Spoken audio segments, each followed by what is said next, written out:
It looks like rain, so I set up camp early at Riney, an old Cobb and Co rest stop which still has the original 1860s pub. As night fell, the heavens opened. It literally rains the whole night. That morning, I tentatively look out of my tent to see if the doctor is still covered with the tarp I haphazardly threw over it before sundown. Luckily, there wasn't much wind, and everything is still covered. I decided to just lay there and wait for a break. I fare pretty well after my first major test of all-night rain. My tent, of course, is saturated, but everything else has remained dry. I ride on towards Clare, light rain still falling.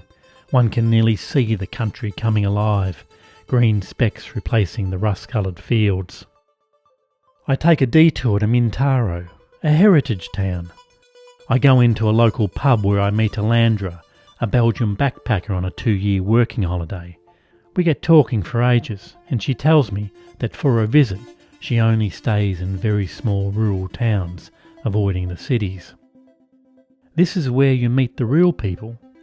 There is a genuine feeling of community, and I love that, she tells me. I think about Overlander's statement. Australia has changed so much in the last few decades, particularly our cities. You really do have to get out into the country to see the old Australia, the Australia of the pioneers. I get into Clare and find a $35 room above the middle pub. It is too small to swing a monkey and fairly stuffy, but with a fan on at night and wholesome $10 pub meals downstairs, it suits me just fine. I have a contact to meet in Clare, and at 5:30 p.m, I head to the Taminga pub to meet Gary, a retired gentleman whose father lives in the same town my father lives in.